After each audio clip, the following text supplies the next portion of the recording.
ये देखिए जीतन राम मांझी ने सबसे पहले कुर्सी पकड़ ली है।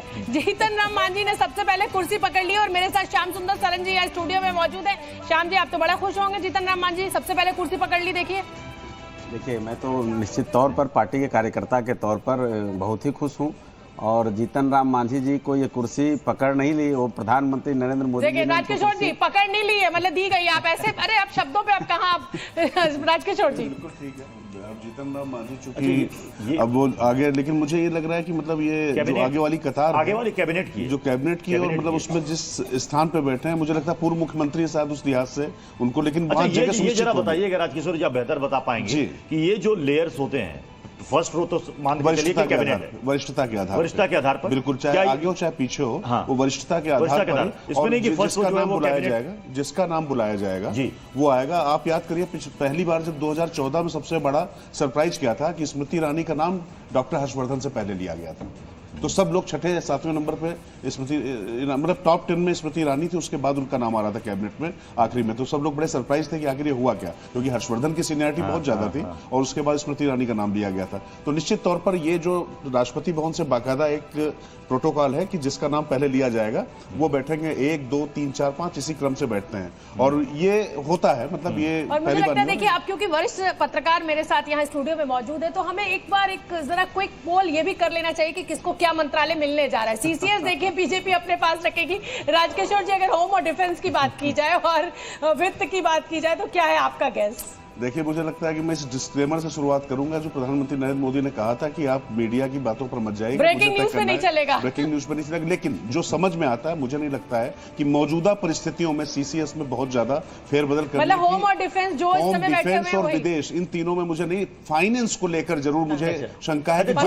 जो सरप्राइज प्रधानमंत्री नरेंद्र मोदी हर बार देते हैं, और ये देखिए प्रधानमंत्री नरेंद्र मोदी और उनकी माता जी की ये तस्वीर इस समय जो भी कार्यकर्ता हैं वो उनको मालूम है कैसे कैमरे पे आना है, हाँ। तो लेकर आ जाते हैं। बिल्कुल ठीक है। संदीप जी आप बताइए आपका गैस क्या है? देखिए सीसीएस को लेकर राजकिशोर जी कह रहे हैं कि मुझे नहीं लगता कि होम और डिफेंस और वित्त और विदेश में कुछ परिवर्तन होगा। इसे हम बिग 4 बोलते हैं, हाँ। और बिग 4 नॉर्मली जो सिंगल लार्जेस्ट पार्टी होती है कोalition में, वो अपने पास ही रखती है। आपको लग रहा है होम गृह मंत्री अमित शाह ही रहेंगे, राजनाथ सिंह मेरा मानना है कि या कुछ खाली एक अटल जी की सरकार थी जिसमें जॉर्ज फर्नांडिस जी को डिफेंस मिनिस्ट्री मिली थी। इस बार भी मुझे लगता है कि मुलायम सिंह जी भी रक्षा मंत्री बने थे, बट ज्यादातर बिग 4 हर वक्त जो लार्जेस्ट पार्टी होती है वो अपने पास रखती है। अमित शाह जी गृह मंत्री रहेंगे, राजनाथ जी रक्षा मंत्री रहेंगे, निर्मला सीतारमण वित्त रखेंगी, और दैट इज नॉट नेसेसरी, लेकिन अब सबसे बड़ा सवाल ये खड़ा हो रहा है कि स्टेट वाइज रिप्रेजेंटेशन की बात हो रही है कि किस स्टेट से कितने कोटे में मंत्री जा रहे हैं। जो मैं देख रहा था, जो अभी तक अटकलें, हो सकता है कि वहां पर वो बदल भी जाए। यूपी से सबसे ज्यादा है 9, फिर उसके बाद आप देख लीजिए बिहार से 8 है, हरियाणा से 2 है, एमपी से 4 है, गुजरात से 4 है। अब सवाल है कि ये भी चर्चा चल रही है कि क्या जेपी नड्डा मंत्रिमंडल में शामिल होंगे? अगर वो होंगे तो फिर हिमाचल से 1 कोटा, फिर अनुराग ठाकुर का क्या होगा? तो जल्दी से पहले जो 4 मैं पोर्टफोलियो बोल रही हूँ उस पे आप अपना गैस बता दीजिए कि बिल्कुल एज इट इज रहने वाला है या कुछ बदलाव हो सकता है। फिर प्रत्युष के सवाल का जवाब। देखिए मुझे नहीं लगता है कि कोई चेंज आएगा। जो टॉप 4 है उसमें कोई चेंज लगता नहीं है, क्योंकि प्राइम मिनिस्टर नरेंद्र मोदी जी का 100 डेज का प्लान ऑलरेडी है और मुझे नहीं लगता है कि वो उसमें कोई बदलाव देखेंगे। मुझे नहीं लगता है जो उन्होंने रिस्पॉन्सिबिलिटीज इन टॉप 4 के लोगों को दी होंगी उसमें वो कोई चेंज देखना चाहेंगे। मुझे लगता है कि ये स्टेबिलिटी का भी एक इंडिकेटर है और दूसरा कंटिन्यूएशन भी है कि जो वो कर रहे थे वो उसी रफ्तार में चलेंगे, लेकिन बेशक वो बाकी सारे अलाइज को बाकी अलग अलग जगह एडजस्ट। अच्छा, परिवहन किसको मिल रहा है? नितिन गडकरी को मिल रहा है कि नहीं मिल रहा है? पंकज जी। नहीं, परिवहन किसको मिल रहा है ये महत्वपूर्ण नहीं है। हाँ। बात हो रही थी कि ये जो 4 हैं ये बदले जाएंगे या नहीं। ये 4 में से 3 बदले जा सकते हैं, लेकिन गृह मंत्रालय अमित शाह जी से लेकर किसी और को देना एक बहुत साहसिक कदम होगा। अब इतना साहस नरेंद्र भाई मोदी दिखा पाएंगे या नहीं दिखा पाएंगे ये सोचने की बात है।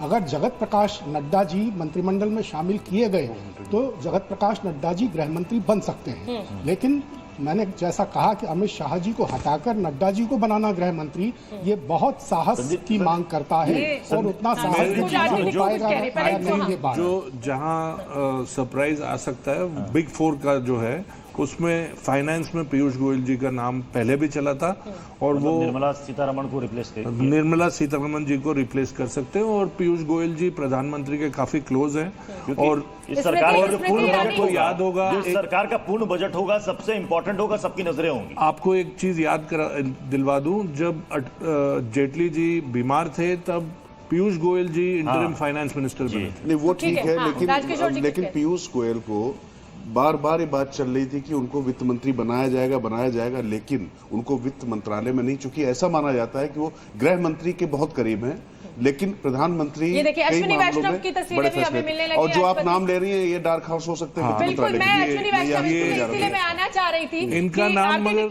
नाम निकल चुका क्या लग रहा है आपको? और जो जिन आदमियों के नाम निकल जाते हैं कि वो वित्त मंत्री बनने वाले, वो कभी बनते नहीं। और ये देखिए सीधी तस्वीरें इस समय राष्ट्रपति भवन से हम आपको दिखा रहे हैं। तमाम वीवीआईपीज के पहुंचने का सिलसिला वहां पे शुरू हो चुका है और अभी एस जयशंकर की तस्वीर हमें मिली थी, अश्विनी वैष्णव भी हमें दिखाई दिए तस्वीरों में और देखिए पुख्ता इंतजाम सुरक्षा के। ललन सिंह भी इस समय हमें दिखाई दे रहे हैं और जेडीयू की तो बल्ले बल्ले, जैसा कि प्रत्युष ने आंकड़ा भी बताया, सबसे ज्यादा रिप्रेजेंटेशन अगर मंत्रिमंडल में किसी को मिल रहा है तो वो यूपी के बाद बिहार को मिल रहा है और स्पेशल स्टेटस के दर्जे पर आंध्र प्रदेश की टीडीपी भी जो है वो अपना मोर्चा खोले हुई है। आरती टिक्कू, बेहद खूबसूरत तस्वीर है ये राष्ट्रपति भवन की। निर्मला सीतारमण भी राष्ट्रपति भवन पहुंच गई है, अश्विनी वैष्णव राष्ट्रपति भवन पहुंचे, एस जयशंकर पहुंच चुके हैं, यानी कि कुछ एक चेहरे जो है वो नजर आ रहे हैं वहां पर। अब सवाल है कि इनका पोर्टफोलियो बरकरार रहता है या नहीं रहता, या फिर उसमें कोई बदलाव होता है।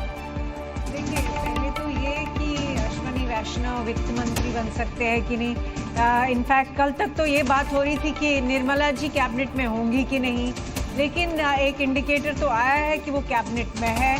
और मुझे नहीं लगता है कि प्रधानमंत्री जी की कोई कंप्लेंट्स है फाइनेंस मिनिस्टर से कि उनकी पॉलिसी से या जिस तरह से अपने आप को कंडक्ट किया है, जिस तरह से पॉलिसी एग्जीक्यूट की है। इनफैक्ट अगर हम सिर्फ उन चीज़ों को फोकस करके देखें कि जयशंकर का जो रिकॉर्ड रहा एज अ फॉरेन मिनिस्टर, जो प्रशंसा उनकी हुई, जो प्रशंसा निर्मला सीतारमण की हुई, तो मुझे लगता नहीं है कि ये जिनमें प्राइम मिनिस्टर को विश्वास है, ट्रस्ट करते हैं, उनको वो ज्यादा चेंज करें। आरती टिक्कू मेरे साथ मेहमानों का एक पैनल बाहर से भी जुड़ गया है, मुझे लगता है उनका भी रुख करना चाहिए। अंजुम आरा जी जेडीयू के स्पोक्स पर्सन है,